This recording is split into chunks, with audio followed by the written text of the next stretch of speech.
Imaginez recevoir un message directement de Dieu, par l'intermédiaire de quelqu'un qui a été entre la vie et la mort, apportant un avertissement clair et urgent.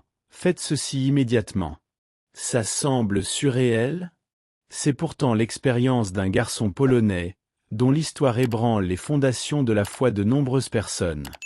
Dans un monde où la spiritualité semble de plus en plus oubliée, ce message arrive comme un cri du ciel, appelant tous à la réflexion. Si vous avez déjà vécu des moments où vous vous êtes interrogé sur le but de la vie ou sur ce qui compte vraiment, peut-être que cette histoire apportera des réponses que vous n'attendiez pas. Il ne s'agit pas de peur, mais d'éveil. C'est comme si Dieu demandait une fois de plus à l'humanité de se concentrer sur l'essentiel, la foi, la prière, l'amour du prochain. Le plus incroyable, son message n'était pas seulement une alerte, mais une invitation pour que tous se préparent spirituellement avant qu'il ne soit trop tard. Que veut Dieu que nous fassions avec tant d'urgence? Si vous pensez connaître la réponse, vous pourriez être surpris. Continuez à suivre et découvrez pourquoi cette histoire touche tant de personnes en profondeur. Il arrive des moments où l'air semble chargé de quelque chose d'invisible, comme si une tension était sur le point de se matérialiser. Il n'est pas rare que, pendant des périodes de prière ou de réflexion dévotionnelle, les gens ressentent un poids sur le cœur, une sorte d'avertissement silencieux que quelque chose de plus grand est à venir. Ces sensations, dans la vision chrétienne, précèdent souvent de grands événements, comme s'il s'agissait d'un avertissement divin pour éveiller la foi endormie et préparer l'âme à des temps difficiles. Imaginez une communauté rassemblée en culte, ressentant cette même inquiétude spirituelle. Chaque sermon est une pièce du puzzle, assemblant peu à peu la perception qu'il y a un message plus profond venant d'en haut. Il ne s'agit pas de peur, mais de préparation. La Bible nous donne déjà des indices sur de tels moments, invitant chacun à veiller et à rester ferme dans l'adoration, car personne ne connaît le jour ni l'heure exacte. C'est comme un père aimant qui alerte subtilement ses enfants pour qu'ils soient toujours prêts. Ce type d'avertissement se manifeste de différentes manières. Un message reçu en rêve, un passage de l'écriture qui saute aux yeux, ou même le témoignage de quelqu'un qui a vécu une expérience spirituelle marquante. Que faire face à cette sensation d'imminence? Premièrement, renforcer la foi par la prière constante et la lecture des études bibliques. Et deuxièmement, rester en communion avec l'Église, cherchant refuge dans la louange et l'adoration. Il n'y a rien de plus impactant que l'idée d'un message urgent venant de Dieu. Au milieu de la routine quotidienne, la spiritualité semble souvent être reléguée au second plan, mais quand un appel divin résonne dans l'âme, tout change. C'est comme si, soudain, le cœur était saisi par une inquiétude qui ne peut être ignorée. Dieu, dans sa sagesse infinie, envoie des signes à ceux qui sont attentifs, que ce soit par un mot dans l'Évangile, un sermon inattendu, ou même une simple prière qui touche profondément. Pensez à cette sensation d'ouvrir la Bible au hasard et de trouver exactement ce que vous aviez besoin de lire. Ou d'entendre, pendant un culte, une phrase qui semble avoir été faite sur mesure pour vous. Ces moments ne sont pas une coïncidence.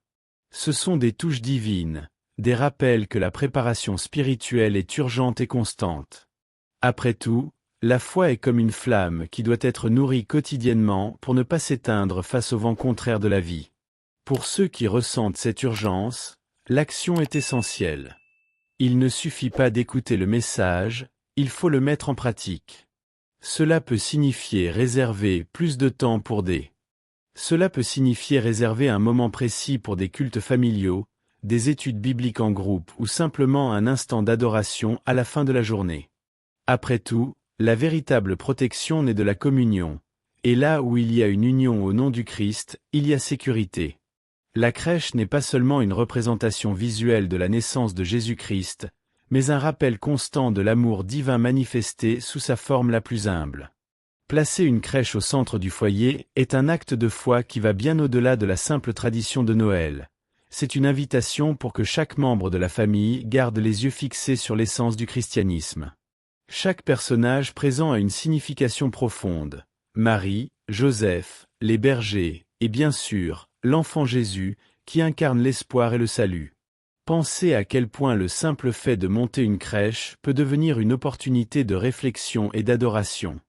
Les jeunes chrétiens, en participant à cette mise en place, commencent à comprendre que Noël ne se résume pas aux cadeaux, mais célèbre le plus grand des dons, la venue du Sauveur. C'est une occasion unique d'enseigner aux enfants, à travers une histoire vivante, l'importance de l'humilité, de la foi et de la prière. Une pratique qui renforce la spiritualité et prépare le cœur à accueillir Jésus chaque jour. De plus, garder la crèche tout au long de l'année peut devenir un rappel continu de la présence de Dieu dans nos vies, au-delà des périodes festives. Il nous invite à vivre l'Évangile au quotidien.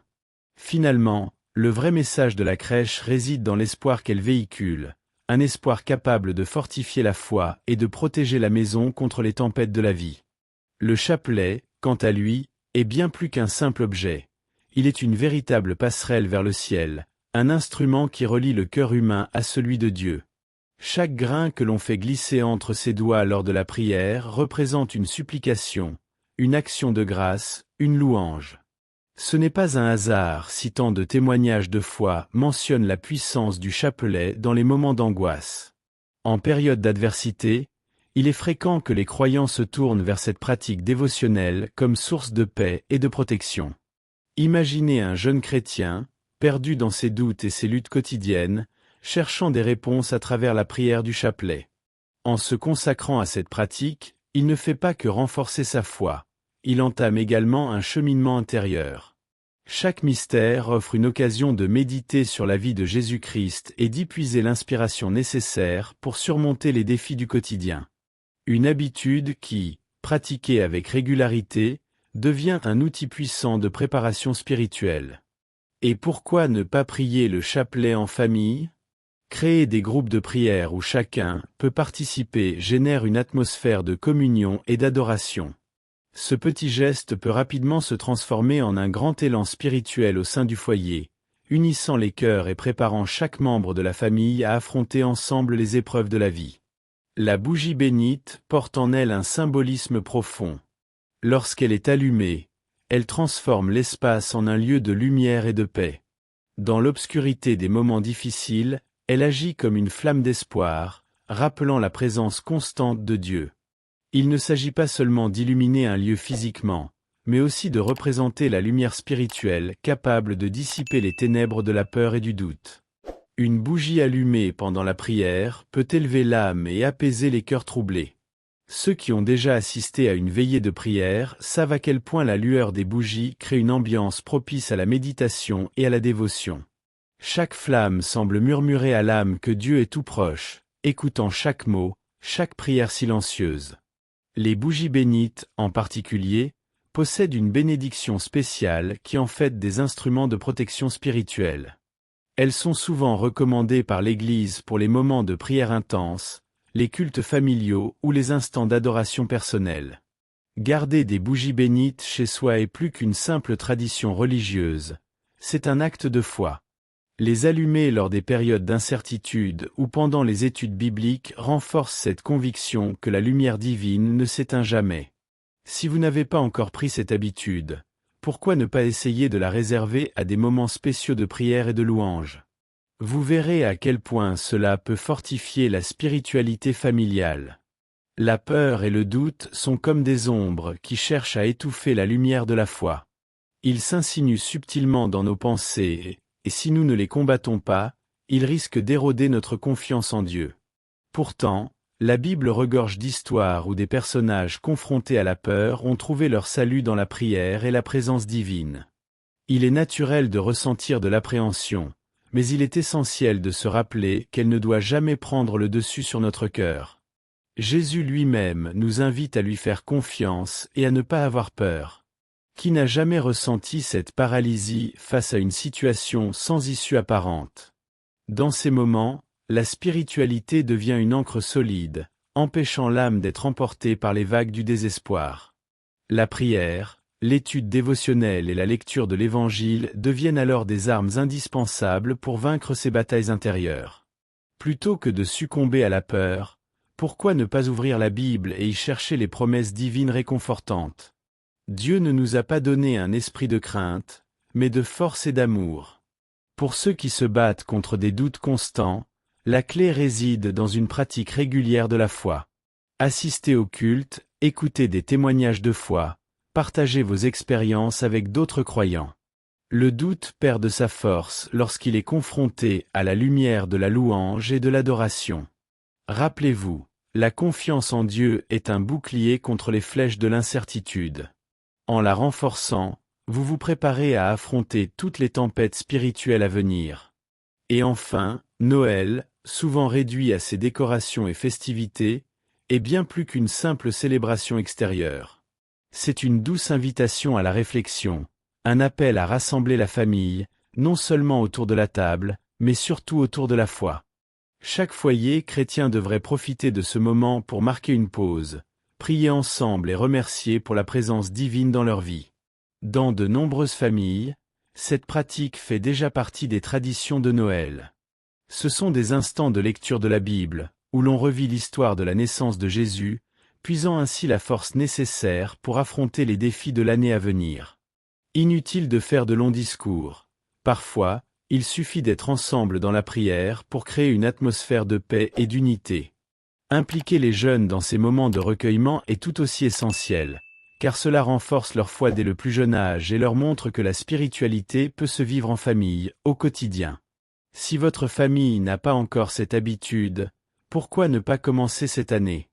Montez la crèche ensemble, réciter une prière spéciale avant le repas ou partager un témoignage de foi peut transformer la veillée de Noël en une expérience profondément significative.